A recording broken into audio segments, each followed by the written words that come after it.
জয় নিতাই, জয় গৌর, জয় মহাবীর রাধারমণ। আশা করি সকলে খুব আনন্দে আছেন, ভালো আছেন, ভজনে আছেন। আজকে আপনাদের কাছে চলে এলাম শ্রী গুরু পূর্ণিমা উৎসবের একটি ভিডিও নিয়ে। সারাদিন সেবার মধ্যে যেটুকু ভিডিও করে রাখা সম্ভব হয়েছে সেই নিয়ে আপনাদের কাছে উপস্থিত হলাম। কয়েকদিন পূর্বে চলে যাওয়া গুরু পূর্ণিমার সকলকে অনেক অনেক শুভেচ্ছা, দণ্ডবত প্রণাম। যারা যারা আমার ভিডিও দেখছেন তাদের সবাইকে অনন্ত কোটি জয় শ্রী রাধা। সকালবেলায় যেমন ঠাকুরের নিত্যমঙ্গল আরতি, পূজা আদি ঠাকুরের রান্না শুরু হয়ে গেছে। আমি ভান্ডারের ওদিকে জোগাড় দিয়ে চট করে চলে এসেছি আপনাদের জন্য একটু ভিডিও করে নিতে। মহন্ত মহারাজ পৌঁছে গেছেন গুরু পূজা সারতে। প্রথমে গৌর হরিদাস মহন্ত বাবা, যিনি দাদামশাইয়ের শ্রী গুরুদেব, তার পূজা আদি সেরে এসেছেন দাদামশাইয়ের পূজা করতে। দাদামশাইয়ের চরণপদ্মে সুগন্ধি পুষ্প চন্দন দিয়ে পূজা সেরে একে একে তার চরণ পাদুকা, তাতেও সুগন্ধি পুষ্প চন্দন দিয়ে পূজা করে নিচ্ছেন। আর সেবকরা তারাও তৎপর, তারাও হাতে হাতে জোগাড় দিচ্ছেন সেবার বস্তুর, অর্ঘ্যের। আর শ্রী মহন্ত মহারাজ সেই সমস্ত দিয়ে সকাল সকাল গুরু পূজা সেরে নিচ্ছে। আসলে সকালে না সেরেও তো উপায় নেই, যত সকালে সেরে ফেলা যায়, কারণ এরপরেই শিষ্যদের প্রচুর ভিড়। গুরুদেবের ঘরে সে লম্বা লাইন পড়ে যায়, সবাই আসে গুরু পূজা করতে। বিশেষ এই দিনটিতে, ব্যাস পূজার এই দিনটিতে দাদামশাইকে পূজা সেরে, আর ওই যে দেখেছেন কত লম্বা লম্বা সে বড় বড় জগন্নাথ খাজা, এই খাজাগুলি আলাদা করে তৈরি করানো হয়েছে। মহাপ্রভুর ভোগ লাগিয়ে দাদামশাইয়ের কাছে নিয়ে আসা হয়েছে। তাকে এক এক করে খাজা, সন্দেশ, সুবাসিত পানীয় জল ইত্যাদি পাওয়ানো হচ্ছে। এরপর আচমন সেরে তার গলায় জুয়ের মালা, হাতে দক্ষিণা প্রণামী দিয়ে প্রণাম সেরে নেওয়া। এই জুয়ের মালা কিন্তু একটা আলাদাই স্বাদ, আমার কিন্তু খুব ভালো লাগে এরকম জুয়ের মালা। আপনাদেরও কার কার জুয়ের মালা খুব পছন্দ, কমেন্টে অবশ্যই জানাবেন। আমার জুয়ের মালা খুবই ভালো লাগে। এই চন্দন যাত্রার সময় থেকে এই যে গুরু পূর্ণিমা পর্যন্ত জুয়ের মালার একটা বেশ সুন্দরভাবে পাওয়া যায়, তা দিয়ে ঠাকুর সেবা সত্যি খুব ভালো লাগে। দাদামশাইয়ের অর্চন সেরে তিনি চলে এসেছেন শ্রী ললিতা সখীদাসীর পূজা সারতে। এই গুরু পূর্ণিমা তিথি কিন্তু সখী মায়ের আবির্ভাব তিথি, জন্মদিন। মাকে দেখুন কি সুন্দর একটি নতুন নীল বেনারসি পরানো হয়েছে। ঠাকুরের প্রসাদী, যদিও নতুন বস্ত্র তো পরানো হয় না, সবকিছুই ঠাকুরের এবং দাদামশাইয়ের প্রসাদী বস্ত্রই পরানো হয়। এরপর দাদামশাইয়ের প্রসাদী মালা পরিয়ে দেওয়া হলো। মালা পরিয়ে তাকে দাদামশাইয়ের অধরামৃত সমর্পণ করা হচ্ছে। একই জগন্নাথ খাজা, সন্দেশ, সুবাসিত পানীয় জল ইত্যাদি হাতে তুলে পাইয়ে দিচ্ছেন মহন্ত মহারাজ। আজ সখী মায়ের আবির্ভাব তিথি। এই 10টা নাগাদ, 9:30 10টা নাগাদ বিশেষ ভোগেরও ব্যবস্থা থাকে। সকালবেলা নানান প্রকার ভোগ ঠাকুরদেরকে ভোগ লাগানো হয়। সেই সব অধরামৃত দাদামশাই এবং সখী মায়ের কাছে আনা হয়। এরপর অভিষেকের আরতি হয়। অভিষেকের আরতি আপনারা অবশ্যই দর্শন করবেন, ভিডিওতে আছে। সখী মায়ের পূজা সেরে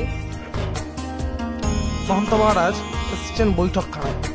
সেখানে সিদ্ধ জগন্নাথ দাস বাবাকে পূজা করে, প্রথমে মহাপ্রভুর পাদপদ্মে পূজা সেরে জগন্নাথ দাস বাবাকে পূজা করে বৈঠকখানায় দাদামশাইকে পূজা করলেন।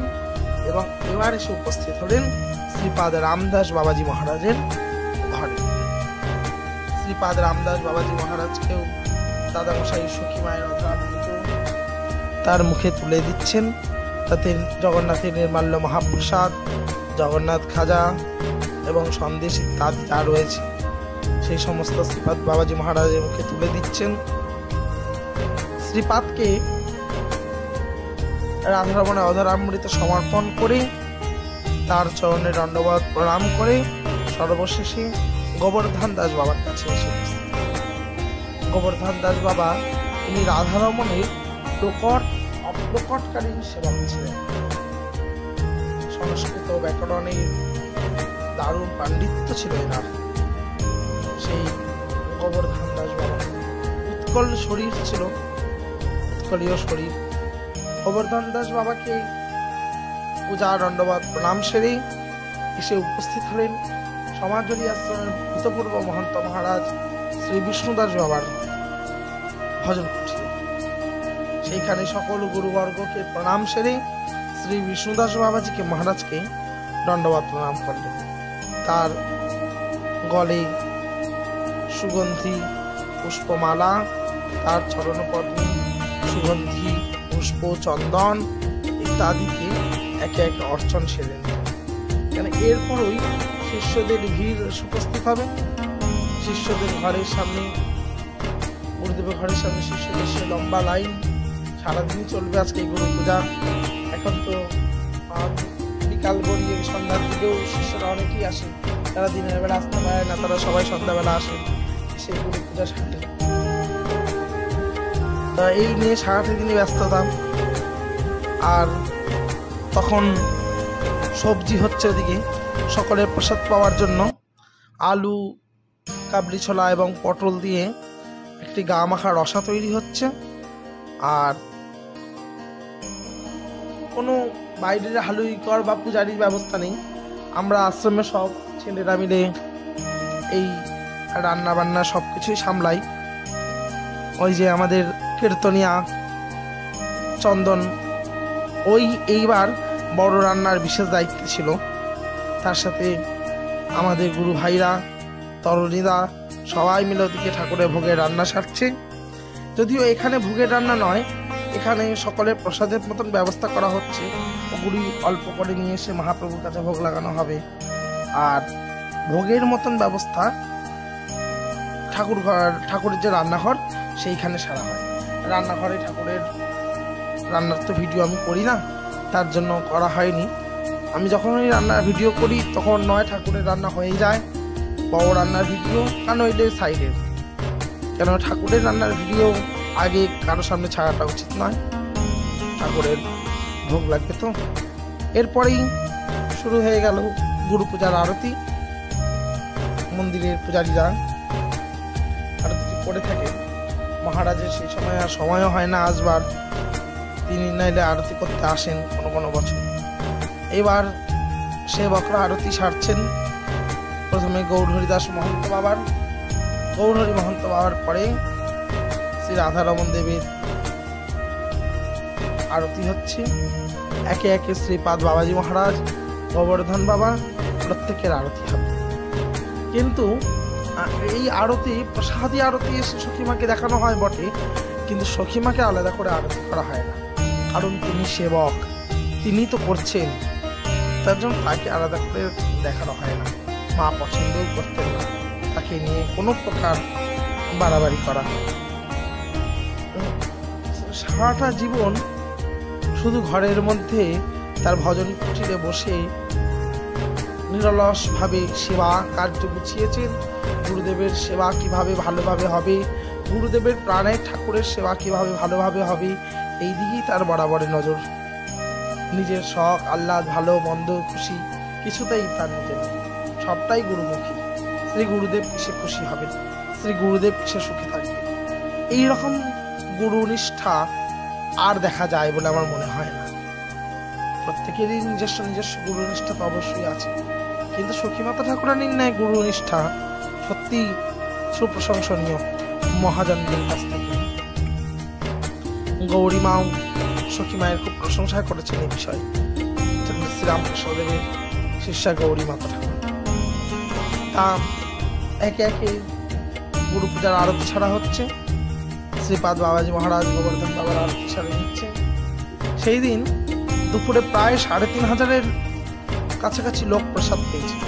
কিন্তু আমার আর সেই সময় ফোন কাছে থাকলেও এদিকে এসে যে ভিডিও করব বা গোছাবো সেই সমস্ত আর খেয়ালও ছিল না, যার জন্য আপনাদের কাছে আর এই সকালে প্রসাদ পাওয়ার ভিডিওটা নিয়ে আসা গেল না। ওই দিন রাত্রেবেলা সনাতন গোস্বামী পাদে সূচক কীর্তন ছিল, কিন্তু এত গুরু পূর্ণিমার কাজ রাত্রেবেলা অত বড় বড় বাসনগুলি সব পরিষ্কার করা, বাসন মাজা, বাসন গুছিয়ে তোলা, এইসব নিয়ে আর ভিডিও করার মতন হয়ে ওঠেনি। যাই হোক, আপনাদের গুরু পূর্ণিমা কেমন কাটলো? সকলেই তার শ্রী গুরুদেবের সান্নিধ্যে গেছিলেন তো? গুরুদেবের কাছে গিয়ে গুরু পূজা সেরেছেন তো? দেখুন, গুরুদেব শরীরে আছেন বা না আছেন, কিন্তু গুরুদেব সতত বিরাজমান। বিশেষ করে আপনাদেরকে বলা হয়, এই দিন আপনাদের জন্য আমাদের সমাজবাড়ি আশ্রমে একটা ঠান্ডা জলের মেশিন বসানো হলো। মহন্ত মহারাজ তার উদ্বোধন করলো।